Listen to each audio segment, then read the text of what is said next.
Yeah, you're a crazy one too, just like Excitable Bill. You reach for the whole arm. Ah, here comes my buddy right here. Mr. Wiener, you missed out. I went and I picked some marshmallows today for you guys. Circus ate them. Your brother Skittish ate them. We're all out. Happy OONSDAY, everyone. It's almost fall and things are getting ripe for the raccoons. This is the time of year where I like to go out and harvest some marshmallows in the marsh. As we see here, these mallows look ready to be picked. So yeah, I'm gonna get out a bag and start to harvest these mallows for my oons. So I see here little raccoon tracks coming right to the water to this lake. So they're probably coming, pulling down those cattails and getting to the marshmallows.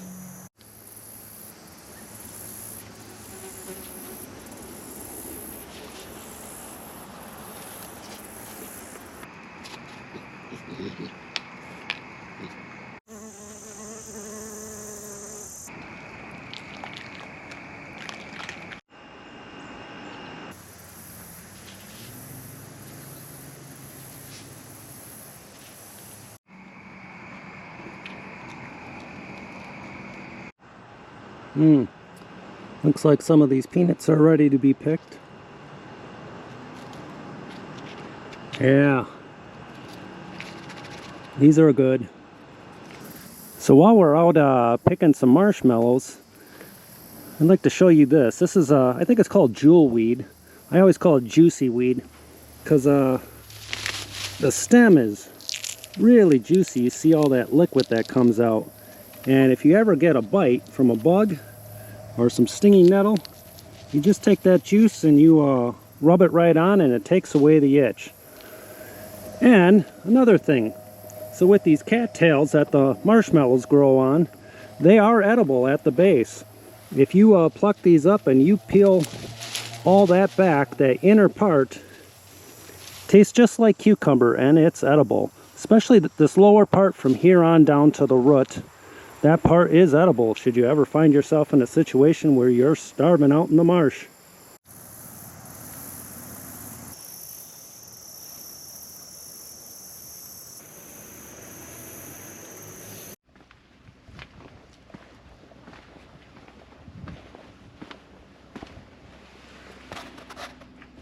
Okay, let's harvest us some sunflowers for the birds.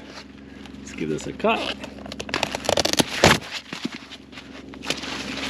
And we take this, rub that off, and there's the seeds, the chippies, and the birds and the squirrels are gonna love this. Well, hey there, guy.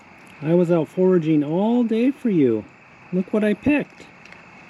I was out in the marsh and got some marshmallows for you. They're in season now. They're nice and ripe. Yeah, these feel pretty good. That's about how you want them to feel when you pick them. Usually I gotta take the canoe out and go to some thick marshes that I know to really get the mother load of them. Today I only had time to go along some paths, along some water, and reach in and grab some marshmallows that haven't been taken by other animals or other people. I'm not the only one that goes out picking. Hi, Skittish. You want a mallow? Straight from the marsh. Oh, Skittish loves marshmallows.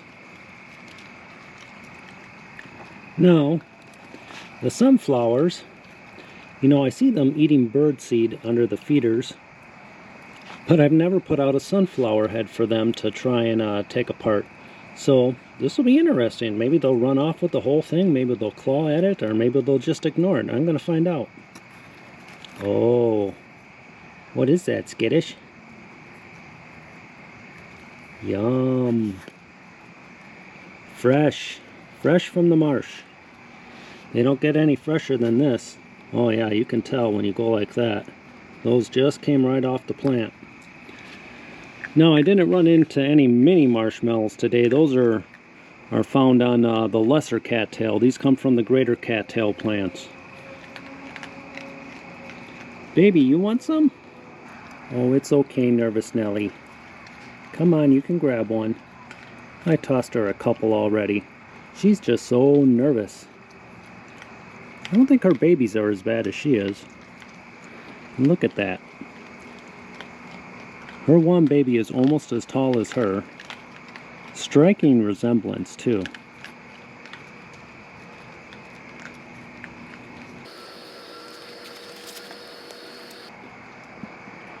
Now I had time to hang some sunflower heads. I hung about 5 of them out there for the chickadees, the cardinals. We have flying squirrels too. Maybe I'll see one glide down and land on a sunflower head tonight. I think this week I'm going to put some on the ground too for my chipmunk friends.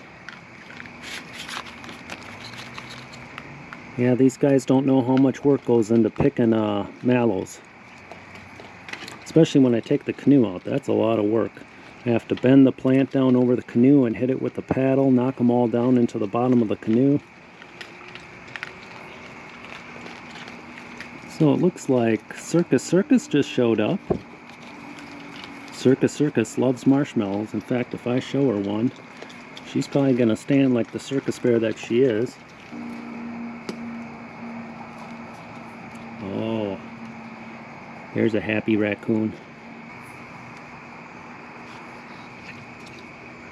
Hi, Circus. Help yourself. Oh, there you go, Circus. Gotta take it far away from the others. Don't want it to get stolen. Okay, 1, 2, 3 showed up over there. Mom and a couple babies, giant babies too. I still see Nervous Nellie's babies around. Skittish, Circus. I think Nervous Nellie's out in the yard.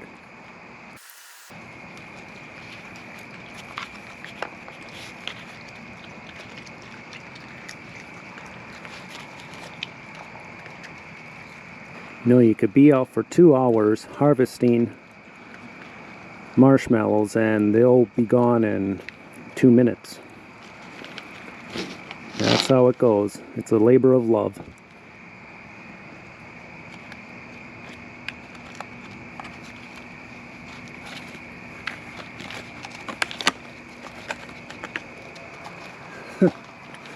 Circus has one in her mouth and she's carrying one off. I don't think I've ever seen that before. Wow, I'm pretty impressed.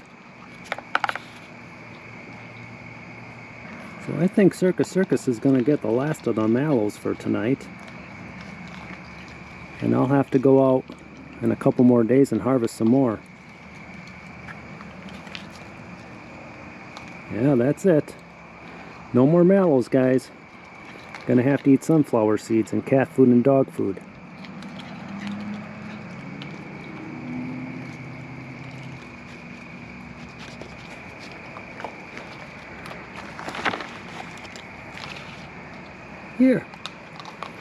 Here, have some sunflowers.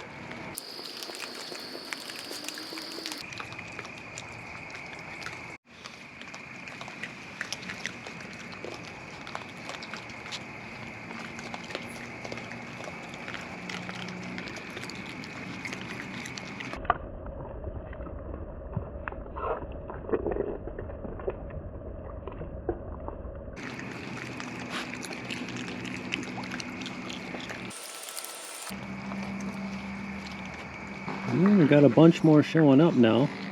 That's got Moira all upset. Ooh, getting feisty out here.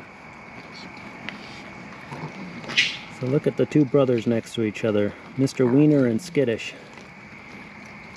You can see they have a pretty strong resemblance. And they have that narrow face. I think they have real pretty features by their eyebrows. They have a real sweet look about them. Not all raccoons have that. Now over there you see that guy. He's built like a tank. He's low to the ground. He's chunky. He's muscular. That's I think that's Brutus. So there's their mom, Moira, and you'll see the similarity in the face, that narrow face. Nellie has that too, and I think Nellie is related to Moira, possibly a sister. And I think that's why they get along so well, Moira and Nellie. I think they're related. It's interesting, you'll notice variabilities in raccoons, but they kind of fall into a category of similarity between other raccoons you've seen. It's, I don't want to say races, but just differences within the species. And yeah, it's unique. It helps you point them out and know who they are when they're approaching.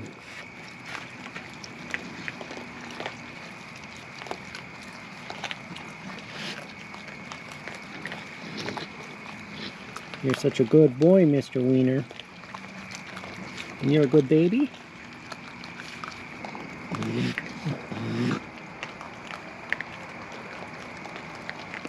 Big, thick, bushy tail. Earlier in the year, Mr. Wiener had such a ratty, nasty looking tail. And it took some time, but it's filled out real nice. He's filled out real nice. He's gotten real chunky. He's real healthy. Early in the year, this foot right here had a real bad injury. And it was just swollen up so fat. And he came into the house here. He needed some protection. I gave him a lot of space in here with me. And I fed him and I looked over his wounds. And when he felt he was comfortable, he went outside.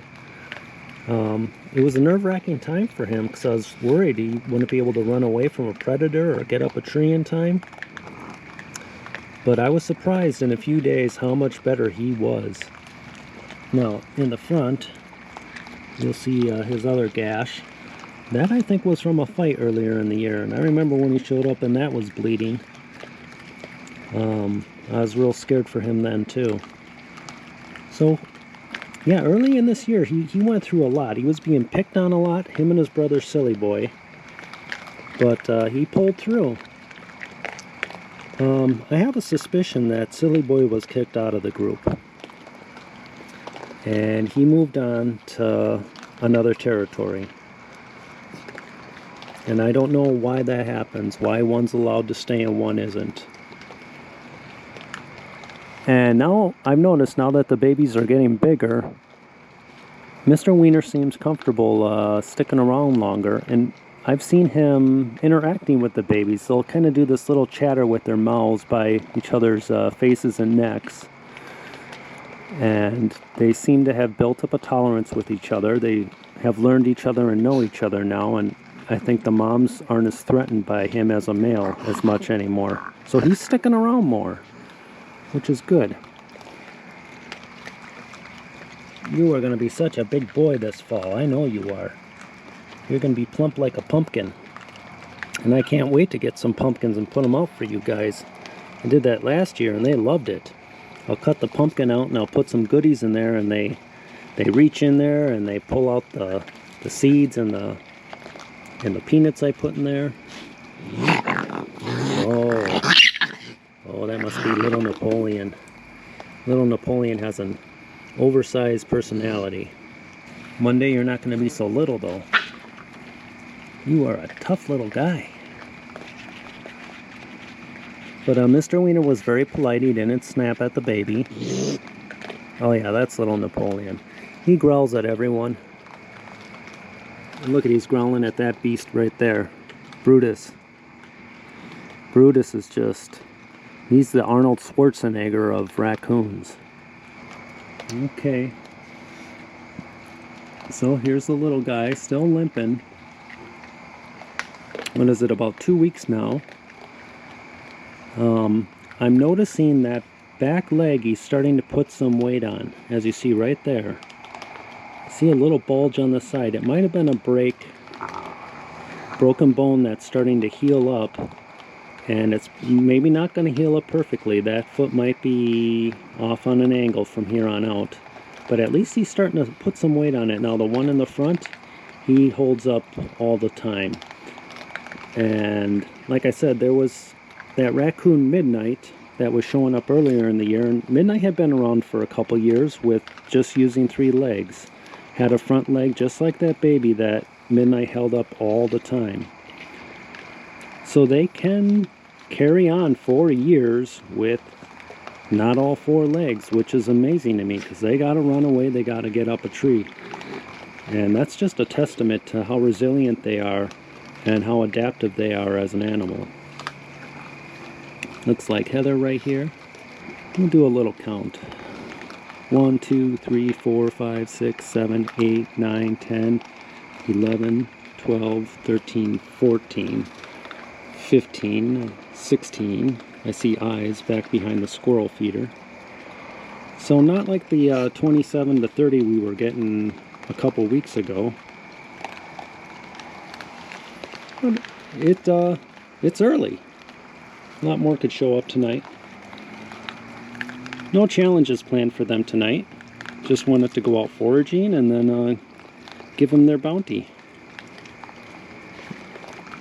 Thank you for the kisses. You have kisses for me?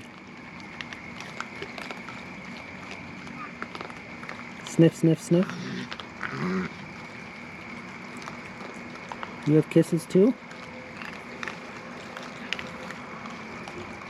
Oh, how you doing, sweetie pie?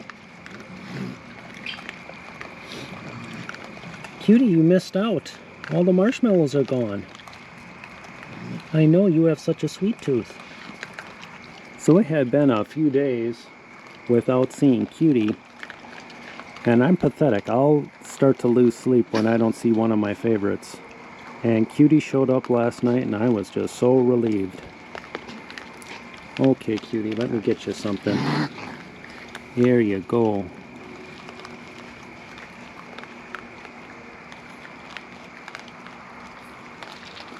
She's getting to be a spoiled big baby. She looks just for her cookies. If she doesn't get them, she kind of pouts. She's got that pouty face. So that's cool to see. We got a sister, brother here. And Mama Moira, their mom, was here. Where she went, I don't know. And still haven't figured out if she has a baby or not.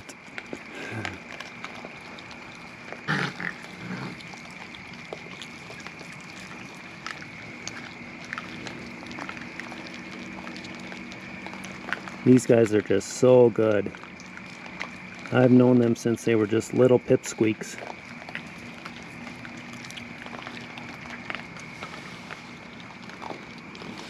This one just loves to put her wet nose all over me. I call them kisses. Okay, we got the injured baby under there. And look at that back leg. He'll put it down on the ground and put some weight on it. So that's a small glimmer of hope that things maybe are improving. I'm guessing it's a break that's starting to fuse together and heal up finally. You know, the day I had the swimming pool out here on the very hot day, that baby pinned himself in the middle of that pool and started to get real grumpy about anyone being around it. And I'm wondering if that water just didn't feel great. It brought down the swelling and maybe his injury didn't hurt as bad. I love their little greetings they give to each other. It's a lot of little nips like that by the cheek. And then smelling of the neck. They have an interesting form of communication.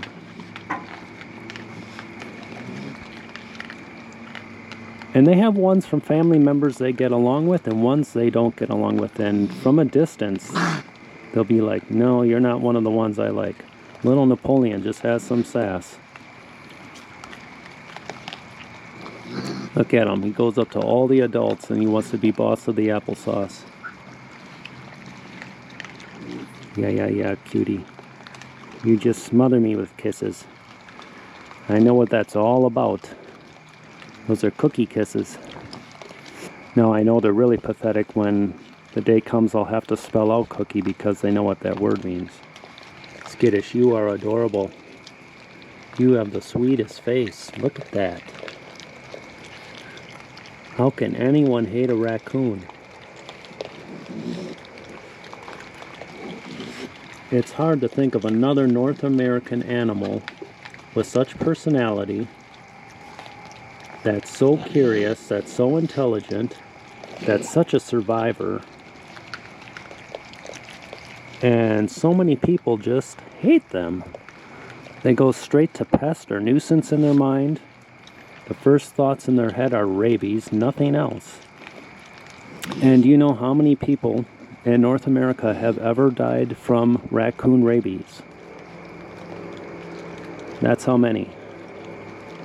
In all of recorded history, that's how many have died from raccoon rabies. And dogs, by far, are the biggest transmitters of rabies and have killed the most people with rabies. But yet, if there's a raccoon video, some people, all they can conjure up in their head is the word rabies. But when they see a dog video, it doesn't come into their mind at all. But statistically, yeah, it's like every time you see a palm tree with a coconut, you go, it's going to fall on your head and kill you. More people die from coconuts hitting them on the head than raccoons ever have. So, they don't deserve all that bad press. Right, Mr. Wiener? You're a good boy? You just want to live? You just want to have a happy life? You're not a nuisance, you're not a pest?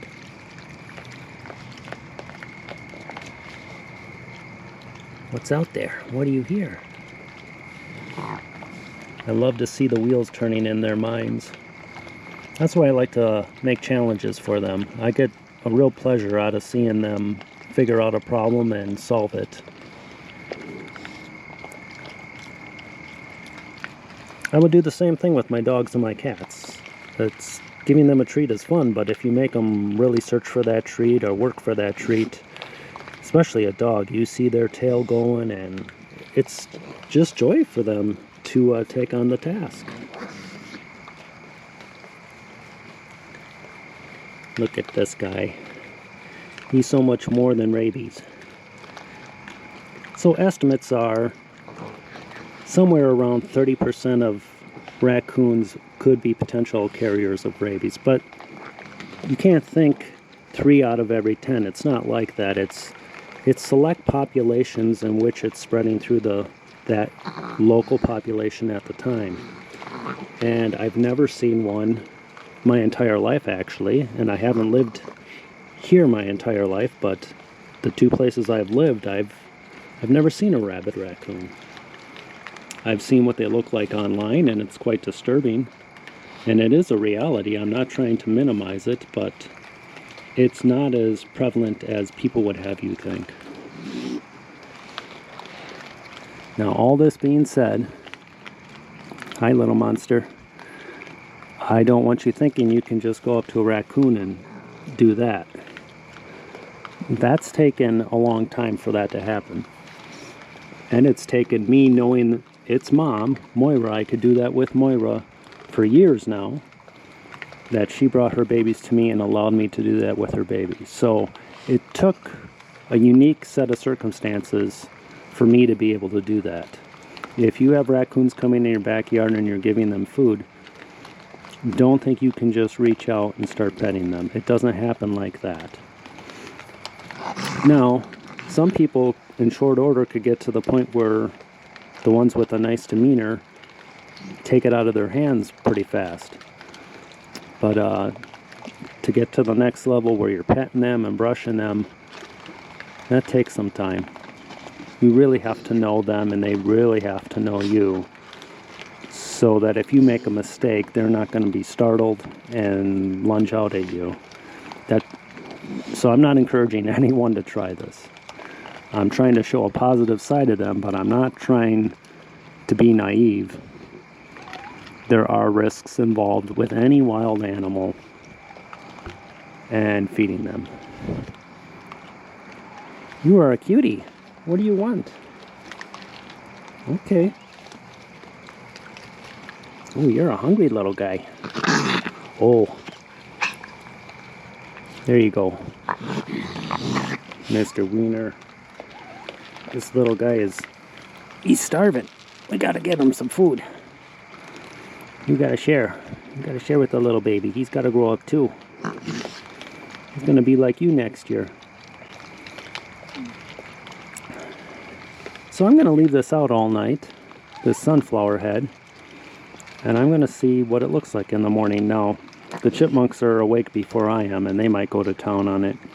But I'm wondering if that's going to end up off the patio, and they're going to drag that off in the distance once all the cat food and dog food's gone and eat away at it. I don't see why not. I see them eat sunflower seeds under the bird feeders.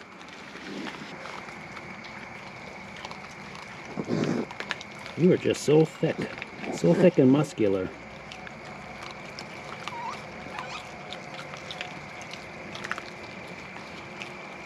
I got your booty.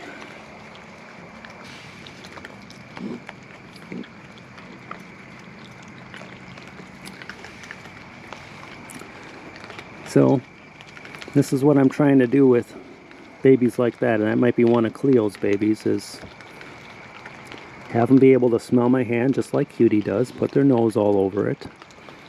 We start to know each other really well. We start to build trust in each other, and hopefully by next year, I got this. Got a good friend.